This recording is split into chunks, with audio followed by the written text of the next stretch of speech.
I might have known it you lot. The usual suspects, eh? Come on, Bobo. And I'll be reporting you to the farmer. Well, very good evening on the 3rd of July, 23. Crieff's a little bit more atmospheric this evening. It's after 8 o'clock and, well, recent weeks we've had the sunshine beating down on the landscape, but it's gone a little bit chilly. Even by Crieff standards, it's quite cold out there, so I've just settled here for a little bit of chat, and hopefully I'm viewing okay. It's a bit windy, isn't it? It always is up here. You can see why they were kicking up a fuss when they wanted to put the extended pylons through this glen, but it has been the route of the electricity pylons, but this is the Beaulieu to Denny line, which caused a lot of controversy, but I'm happy to say that we've settled for the pylons, but so far so good in regards to any wind farm developments. I think it would just be too much for my soul. I think if even one wind turbine appeared on this glen, I think I would definitely move abroad. I think I would definitely go.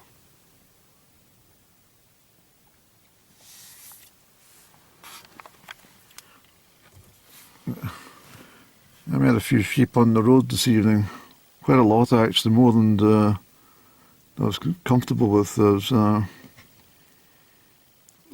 not sure. The state must know that there's escaped sheep. There's other sheep on the road that didn't fill them. It's a bit of a problem. I mean, not so bad. You can react, but if there's cars coming the opposite way, it's not easy. I mean, especially when there's lambs involved, you don't know which way they're going to run. And if you're on a motorbike, not thinking that there could be livestock in the next corner, it could be a bit of a sorry situation. There's a little rabbit come to say hello. I'm not sure you can see him. Just gone through the fence, right through the...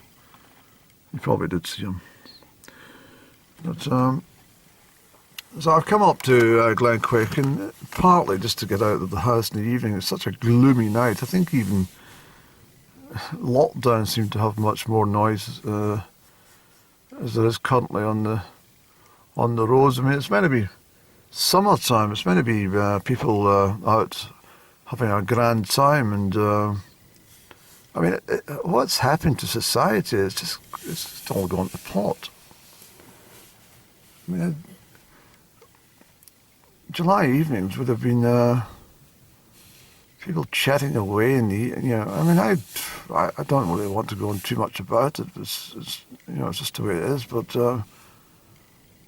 this sense of community is completely gone everywhere.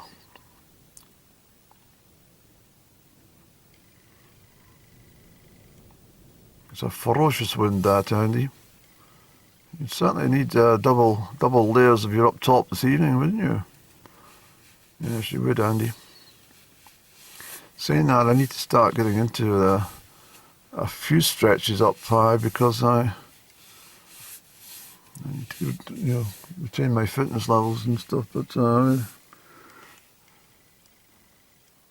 let's see what happens.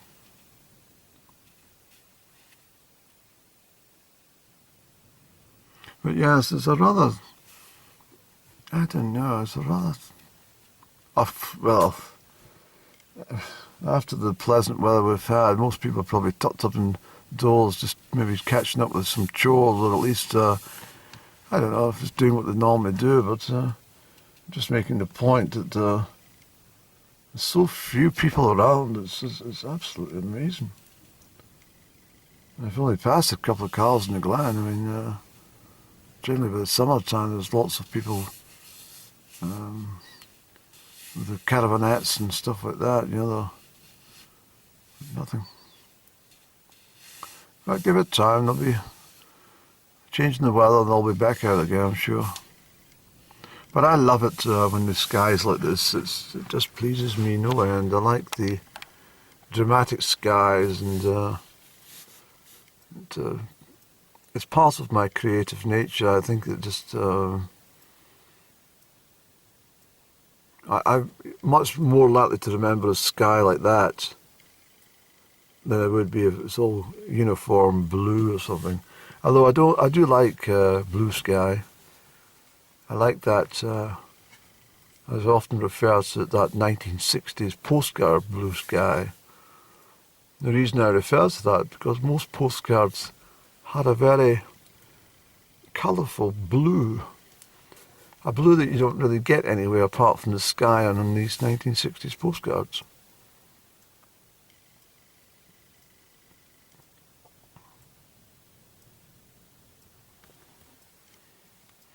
I was thinking about Israel earlier on. There's some captions in the news. I don't want to go into the politics of Israel or the historical stuff about it. I'm quite clued up on all that part of the world. I do have quite a bit of knowledge about it all, but I don't want to share it.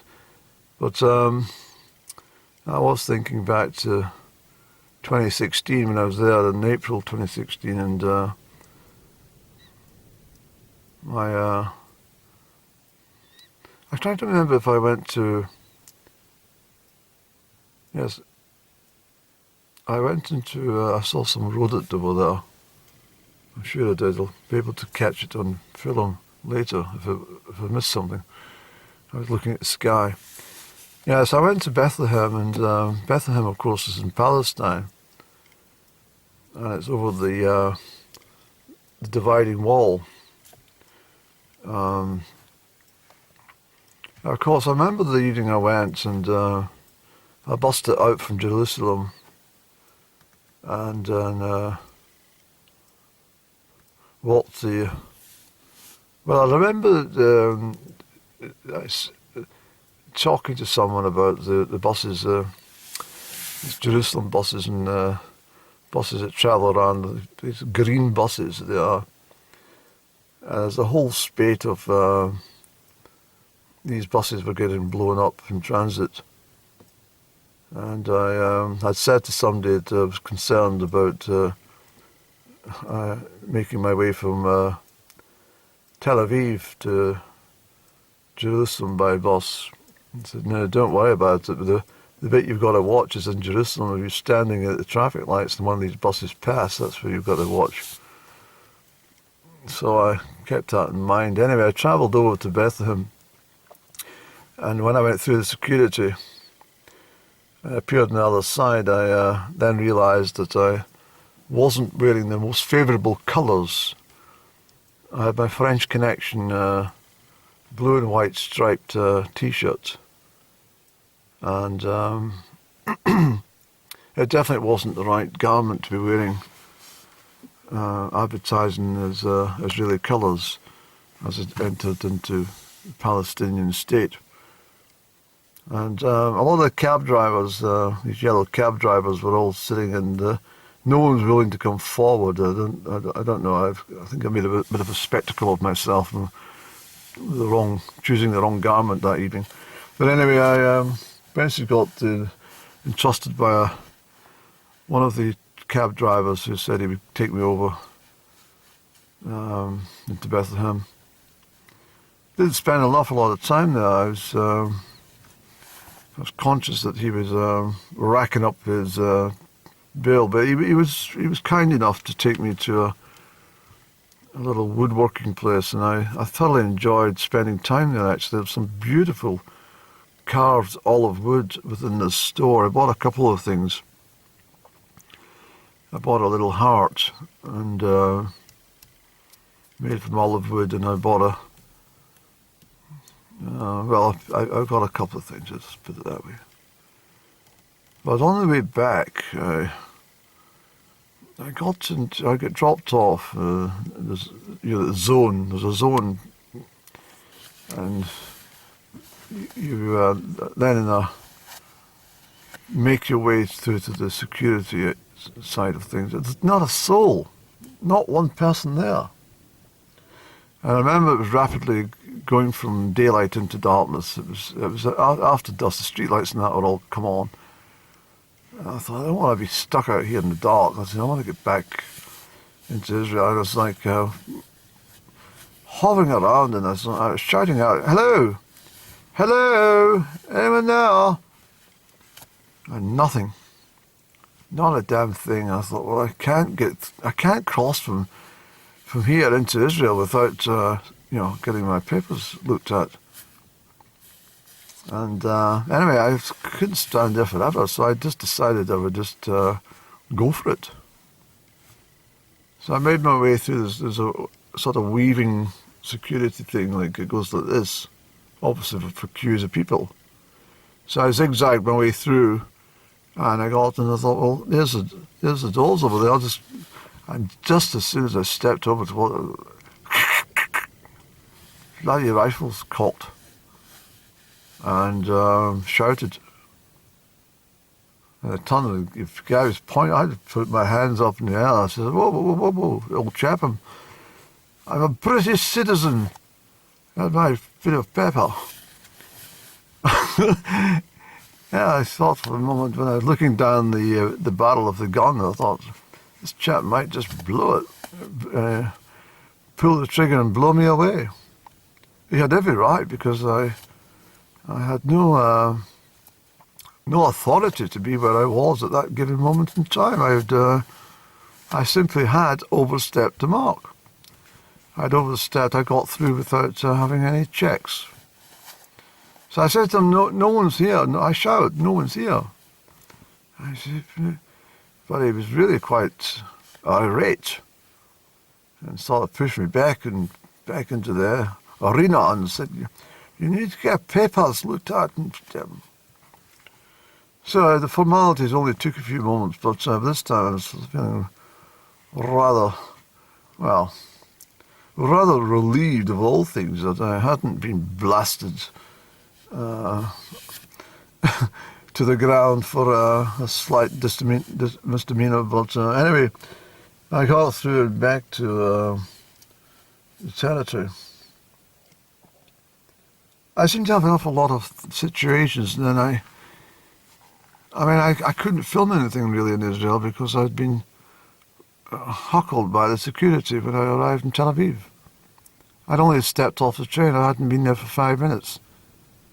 And I was pointing my camera like this at a moving train, which I was filming as the first segment of my arrival. And having left Ben Gurion Airport, I was now in Tel Aviv at the train station, or a train station at least.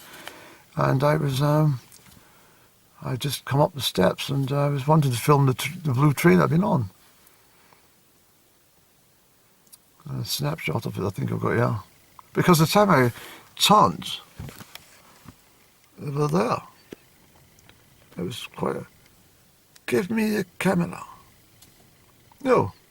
I said no. I said no. And then there was 4 of them. I thought I'd been, how would you say politely, I was being mugged. And just turn the camera away from the sun glare. And then I looked down, and I could see them all had their passes, and I thought, well, don't they all look like Israelis? But they were security people anyway. And so anyway, he asked me to open up my camera and show him the footage. And he says, "Give me a passport." So he took my passport and he scanned it on a little machine like this. And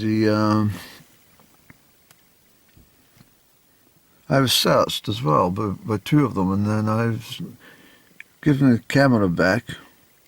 I couldn't operate the bloody thing. I couldn't show them what I was filming. But eventually got it worked out and showed them a little bit of footage. And he went through a whole list, and he says to me, "I don't want you to film any these buildings or these trains or these security people And then the list was absolutely endless, went on forever. I said, well, what am I meant to film? What am I meant to take photographs of?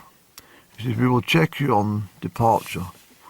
So that's why I've not got very much footage from my trip to Israel. But anyway, I was over to, what do you call? Well, I went to Jericho, and but it was a disaster on the first leg of the journey. It was crazy stuff, actually, because I don't know if I've mentioned this before, but there was a mix-up on the at the Damascus Gate, the Arab Quarter, the correct bus to board. So of course, there was, both the assistants in the bus station had some debate about which bus it was, and anyway, they gave me a bit of paper, but the chap had told me a different bus. But I just remember the first numbers that was given to me, and I boarded the bus. Was it 263 or 236? I can't remember. I think it was 263. And I boarded the bus and ended up in bloody some place. I knew immediately. I said, well, where the hell am I going? What is this? And I saw the statues of Yasser Arafat and the Palestinian flags draped at every window, and I thought, well, I'm definitely in Palestine, but I'm not sure where I meant, So I said to the bus driver, who didn't speak any English, which is nothing wrong with that. I don't speak any Arabic or any Persian. But I said to him, I'm on the wrong place.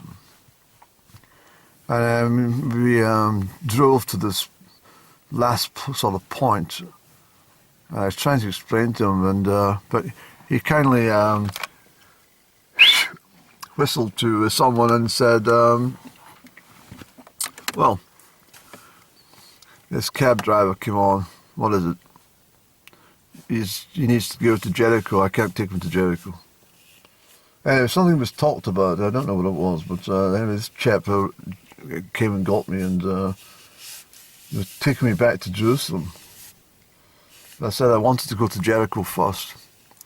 So there's some debate. But anyway, I ended up travelling across the desert, and in this yellow cab, speaking to myself in my camera, because the taxi driver had no English whatsoever. And I had no Arabic. So we were travelling across this dusty land, and then I spotted about maybe where that sheep is in the mid-horizon there. I don't know if you can see that sheep when I'm pointing, but it was out about there. I seen a collection of yellow cabs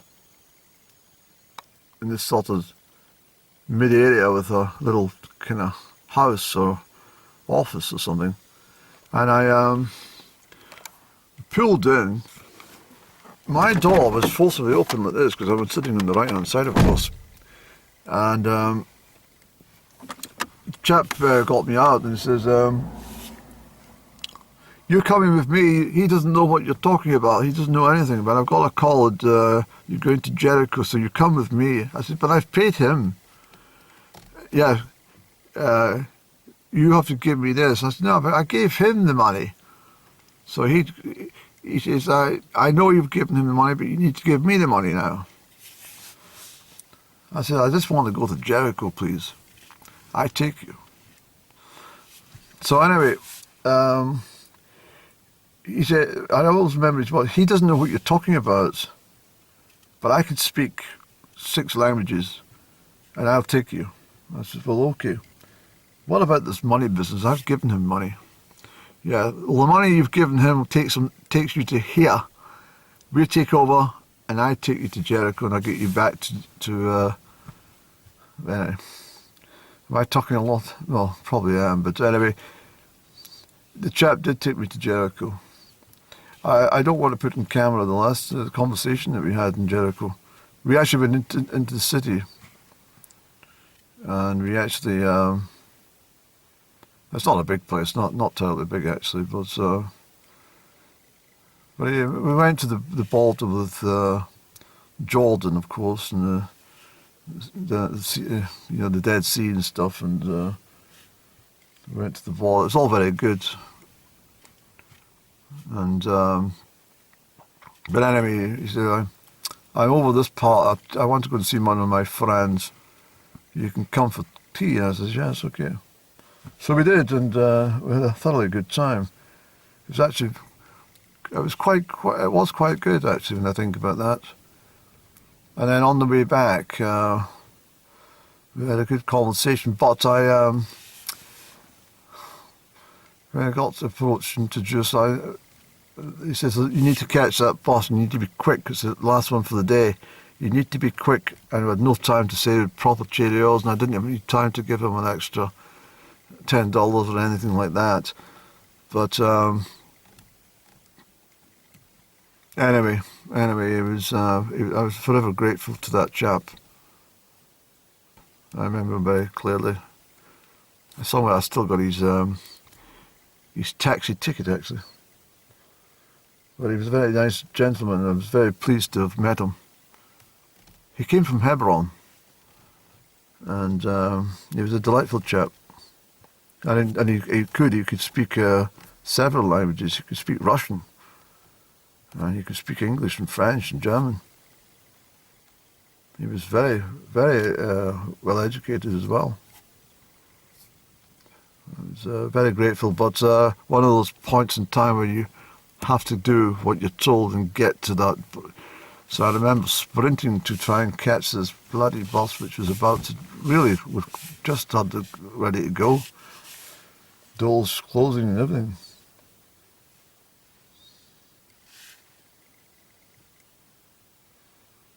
So I would go back to Israel. I think the next time I go, I'd probably go to Nazareth, and I'd probably go down to Beersheba and stuff in the south, and yeah, I would probably go down south, further south at least.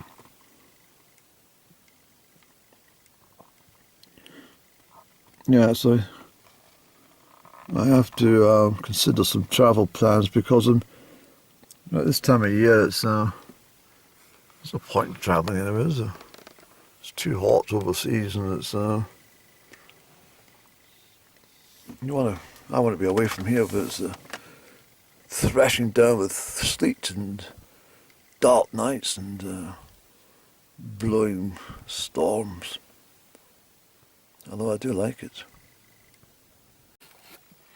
Anyway, I just pulled in for a couple of seconds here at Newton Brig. It's definitely very cold out there for July. I had a little walk along the river. I thought I heard a fox. I think it was a fox actually on the other side, but it's quite heavy foliage, so I couldn't see any movement, but I heard the fox bark for sure. What was the most amazing thing though, and I'm kicking myself a wee bit because I was up last week. I've got footage of the barn owl swooping around and stuff and catching a mouse, but I haven't loaded that yet. But what I was going to say was I had every intention just to sort of zip into the Corrymucklock lay-by and sit a few moments, but I just kept going because there's no traffic. There's a van pulled in behind me, but apart from that, there's nothing in the road at all. So I was just cruising. Well, I wasn't cruising, I was just trundling along about 35 miles an hour, having a good gaze around, and to my astonishment, turned that corner at the Corrymucklock Strait, and I counted 5 owls. There's 2 barn owls, and there was, what was it there on that side?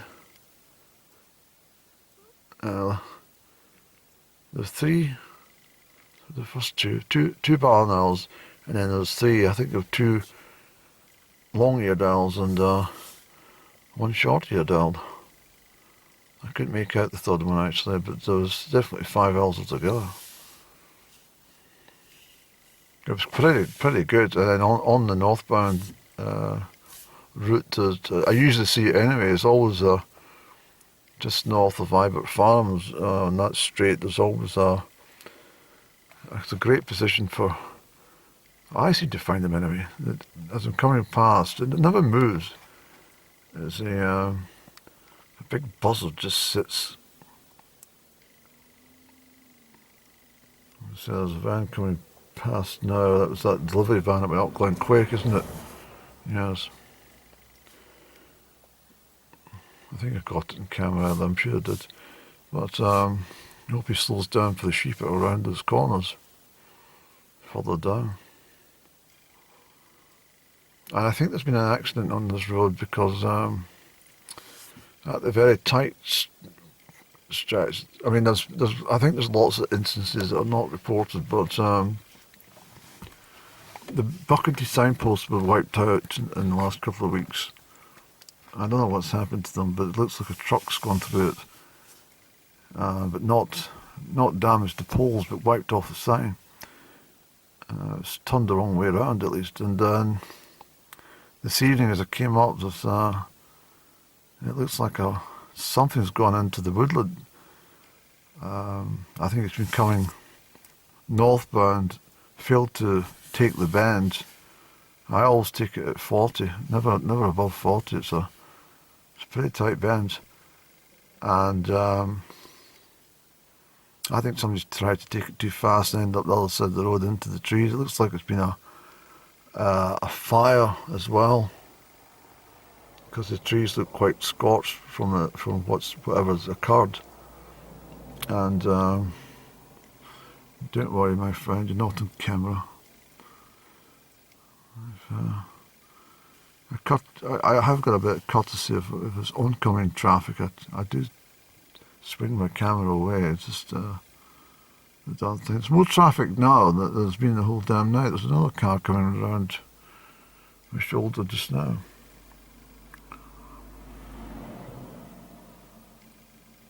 Yes. But thank goodness no one's really going that fast. There's a pigeon. I notice, I've never loaded that as well. It's about that turn. I must get these things organised, Andrew. Try and take an evening and get some things loaded. But